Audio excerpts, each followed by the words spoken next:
When you were a child, what did you think the future would look like? Did you picture something like the Jetsons with flying cars and robot butlers? Maybe Blade Runner was more of your style and you dreamed of massive skyscrapers that stretched up into the clouds.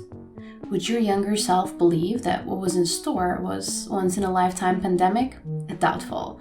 Prior to COVID-19, industries around the globe were trying to forecast the very same thing, and digital transformation was already a key priority.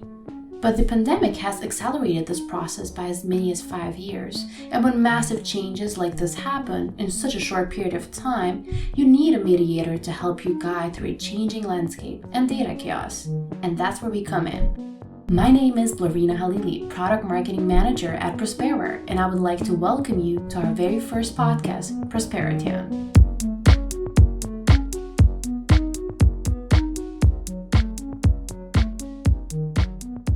Hi everyone, I'm your host Blerina Mike, Product Marketing Manager with Prosperoware. And I'm Mike Sawissa, content creator and copywriter with Prosperoware, and I'm looking forward to getting back to using my radio voice from when I was in undergrad. That's so exciting. And what's even more exciting is that this is our inaugural episode of our podcast, ProsperoTune. Well, Mike, this is sort of a new frontier for us in terms of content. Yeah, it's kind of like podcast, the final frontier. I think Picard said that, or was it Shatner? Who did Shatner play? I forget, doesn't matter.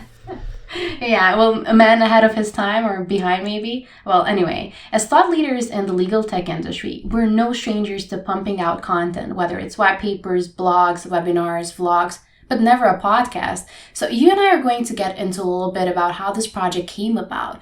But first, I just wanted to give our listeners a quick introduction as to who we are and what we do here at Prosperoware. As I said, we're a global thought-leading software company. We're here to empower organizations to navigate and manage collaboration platforms, control chaos, and minimize risks related to cybersecurity through our flagship platform, CAM. We also have another product called Umbria, which is our financial matter management software solution. So basically, we help your firm or organization prepare for the inevitable cyber or data incident, or what our CEO and co-founder Keith Lipman would call it, a bad day. We'll hear from Keith later on as well, where he'll be able to share his vision of the company a little bit more into detail. But in the meantime, let's talk about this podcast. So why now? Go ahead, Picard. I guess that's my cue.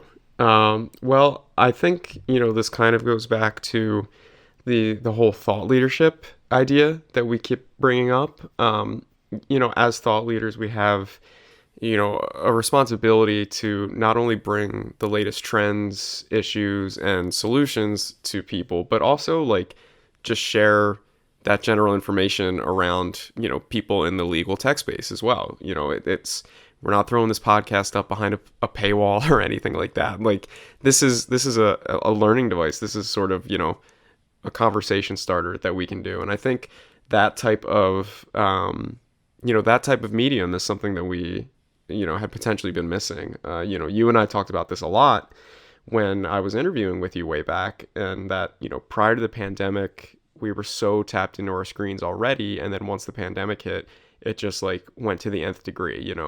We're working on our screens all day. We're doing calls on our screens. In our, social lives, we're doing Zoom calls and Teams calls with our, friends and family. So, listening to a podcast is it's a different experience. You get to unplug from the screen for a little bit and sort of just, get in the headspace of a conversation. So, kind of like going to a party and just listening to a group of friends really engage about something. I think that's kind of what we want to do. Just get in the headspace. It's sort of like a passive / active experience. I don't know. Yeah, and I think that's an interesting way to look at it, right? Just being present in the moment with two people. Yeah. In a way, it's not even just thought leadership, but also relationship leadership, if that's a new phrase I can coin. I'm sure we have all those podcasts that we're invested in our spare time, and we feel like we understand the camaraderie or the back and forth between the hosts. And I think that's kind of what we're looking forward to doing, is sort of creating a healthy parasocial relationship with an audience of techies, legal techies, and we're not doing true crime or anything like that. Yeah. But this is still a good topic. Yeah. I mean, maybe we'll have to get our analytics team to take a look at the crossover between true crime and privacy regulations. I'm sure there's a little bit. But yeah. Yeah, it could be. But I really like the term that you just used, relationship leadership. I think it's important for us to stay connected, right? Especially as the pandemic is keeping us apart. Even as things start to get back to normal in some countries, it's not exactly the same. And when we all can come into these virtual spaces together, even if it's just like 30 minutes or so, listen to a podcast, you're joining into a community. Even when you and I record, for example, we'll be connecting across time zones and cultural and even physical barriers, right? Yeah, exactly. I mean, it wasn't even till, last month that you and I were able to meet and work in person, which, I mean, I think really says something about, not only our current work environment, but just social environment too. I mean, we were able to build a rapport, through all these barriers, like you said, and, if we can help build a community through similar barriers too, I think that would be worthwhile. Well, on that note, I think this is the perfect time to pivot our conversation with our CEO and co-founder, Keith Lipman.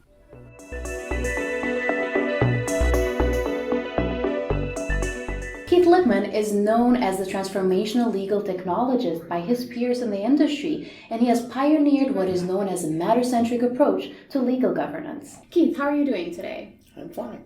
Great to hear. Well, I guess to start things off, why don't you walk our listeners as to what has been the beginning of Prosperoware? Where did this idea originate from? And I know that one of the things that you always talked about is how humans are full of chaos. So can you go a little bit more into it and how that has shaped the vision of the company? So really, what we think around how people work are really the fact that, we have this general problem where you ask somebody to save a document someplace, and if they don't told where to save something, they save it anywhere they want. So they'll save it on their C drive, they'll save it in a document management system, they'll save it in SharePoint, they'll save it in OneDrive, wherever they want. The challenge, though, for a lot of people is that they're actually doing some type of process, right? They're delivering a matter, an engagement, a deal. And many of those have regulatory and compliance issues, security issues of where the data is. So you can't really do anything from a regulatory or compliance perspective unless you know where the data is put. And so what the idea came from is, well, if we put the right place to put the data with the right structure, users are likely to put it in the right place. And that's really the underlying ideas that we try to do, which is basically we try to create this idea that once you create something, we put it in the right we will create that folder structure from either your time and billing system, your e-billing system, your practice management system, your project portfolio system, etc., and get everything in one place. Great.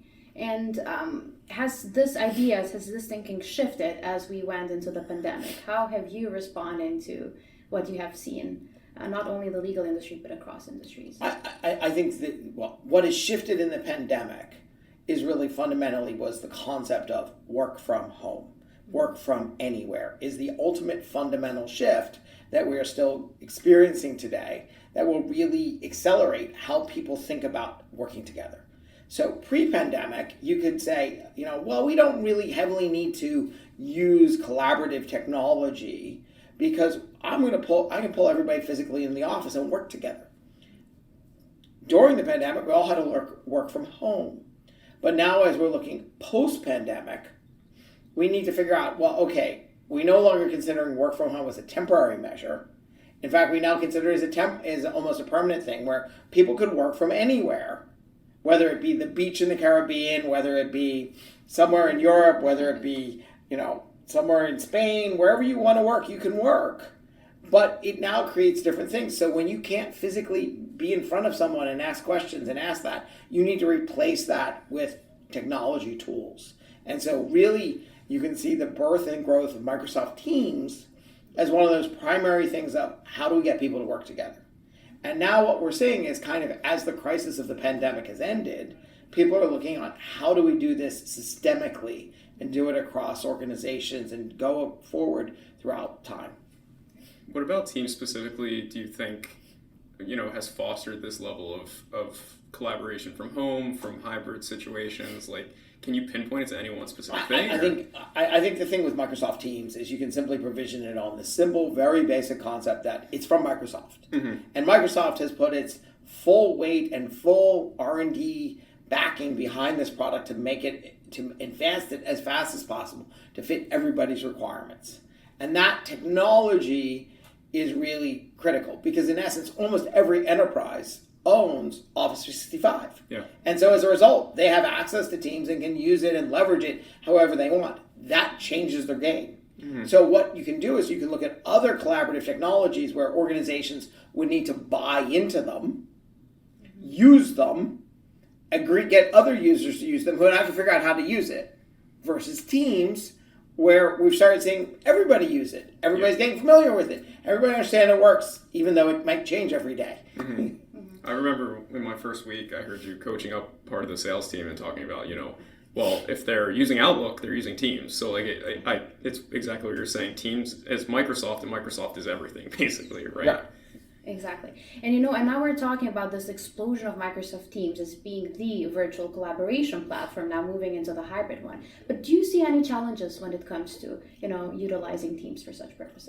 I think the challenge is going to be is if you're trying to enable a complex process. So if you're talking about M&A or deal flow, or I'm going to do a complex litigation, or I'm going to do that, you want to standardize those processes, right? You want to standardize how data is organized. You may want to templatize the tasks. In legal, we would call that legal project management. Other people should call it project management. Don't ask me. Legal likes to put legal in front of everything.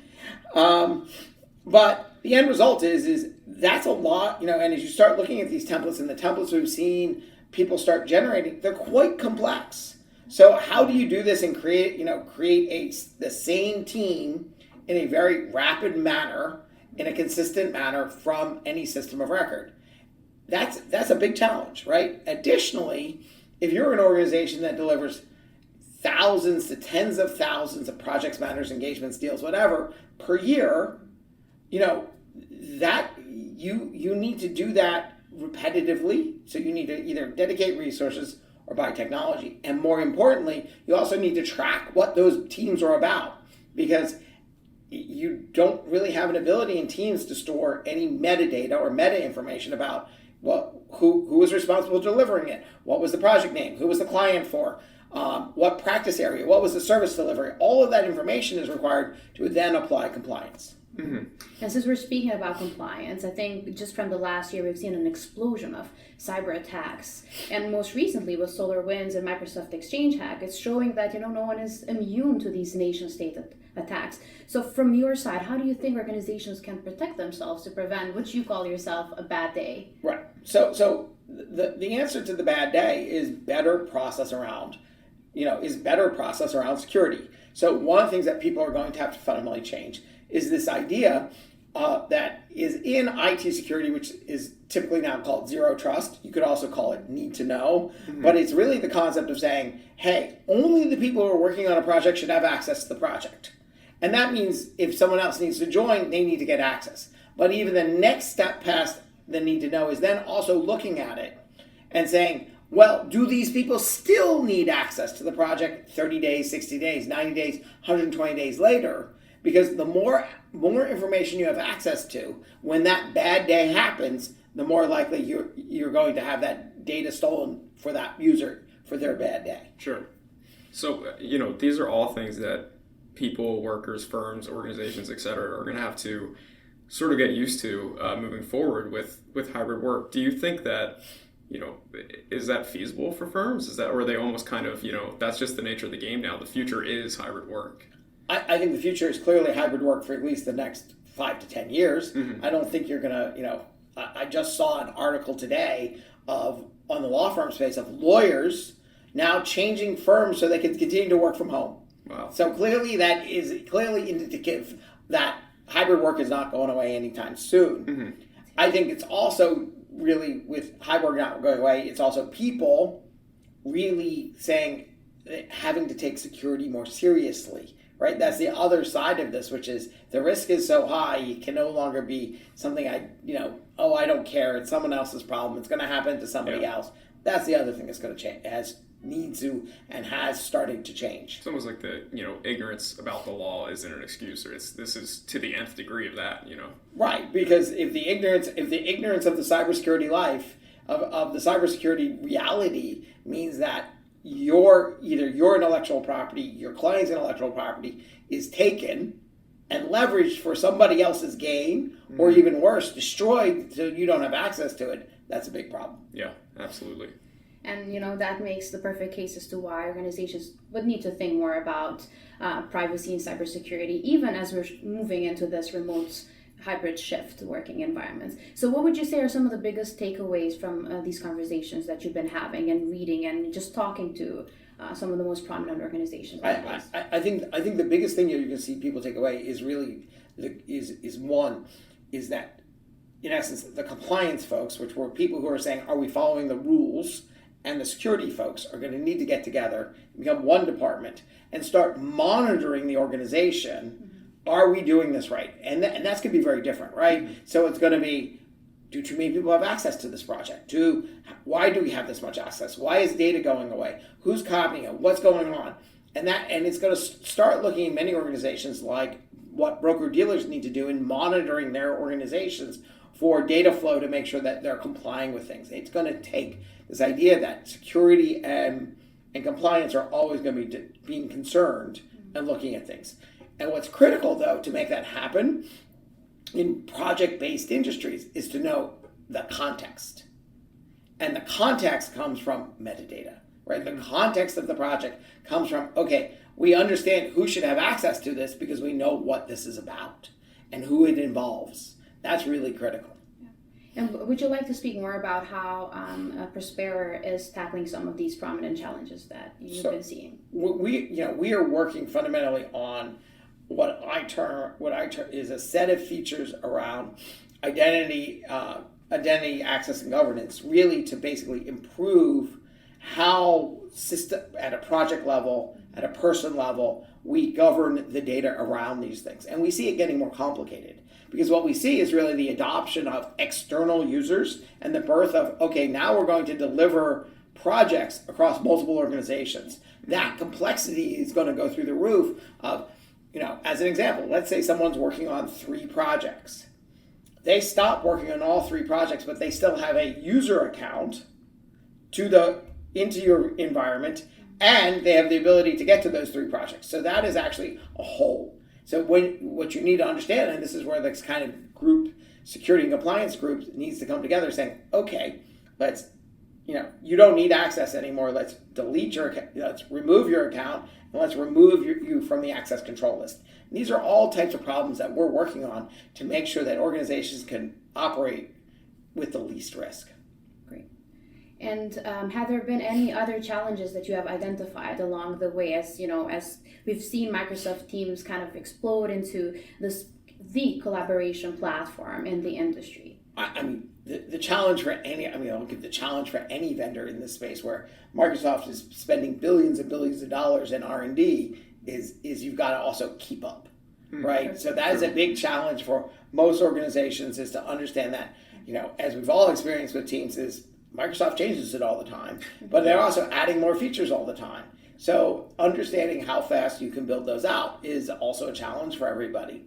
But in the same breath, it's also an opportunity, because it really introduces saying, hey, we're going to get it right and give you the right tools to turn to actually get your work done. So the only way we've ever found security and compliance to be most successful is where it's paired with user adoption. So if people are adopting the tools, using the right products, doing the other things, it gets much easier for the security and compliance team to do what they need to do to manage the risk. Wow. That's we have a lot of insightful information, I think. A lot to think about. Yeah, a lot to think about, that's for sure. And I wouldn't be surprised if this conversation carries on into a few of other next episodes that we'll have as well, to kind of, make sure that we're addressing all the challenges that we're seeing in the industry. Is there anything else that you'd like to add today to the conversation? No, I think that covers it for today. I think what I would say is stay tuned to the news. We'll have a new thing to talk about every day, because the news keeps changing. Yes, great. Well, thank you so much, Keith, for your time and providing your thoughts. And once again, thanks to everyone who has tuned in, and follow us on our social. And we're back. Yeah, Keith really is the definition of an ideas guy. You know, most people don't know it, but when I write our content, I usually just hook my computer straight up to Keith, and boom, it's all done for me. He's kidding. I'll let the listeners decide. Yeah, that's probably a good idea. But, from the discussion that we had with Keith, is there anything that stood out to you? Yeah, I think he's just dead on about hybrid work being the future. I read an article, a couple weeks ago about how we were kind of like overhyping the, switch to hybrid work, and it's not likely to be, as impactful moving out of the pandemic. And, that may be true for some industries, but I think that it's going to be kind of the norm moving forward for a lot of industries, definitely the legal tech space and the legal space. I don't think we can really turn back the clock or, anything like that. Pandora's box has kind of been opened. Yeah, exactly. Or we could even say that the genie is out of the bottle. That's a good one too. I'm trying to think of another one, but I don't know if I have any. Yeah, I think we're good on cliches, Mike. Anyway, I want to thank everyone for tuning into our first episode. We're super excited to start this podcast and to see where it goes. You can also find us on Anchor, Spotify, Apple, Google, and pretty much everywhere else you get your podcasts. Also, be sure to check out our vlogs, blogs, and white papers from Knowledge Center on our website at Prospero.com. Make sure to follow us on Twitter and LinkedIn too. For Mike, I'm Blerina Halili, and this is ProsperoTune.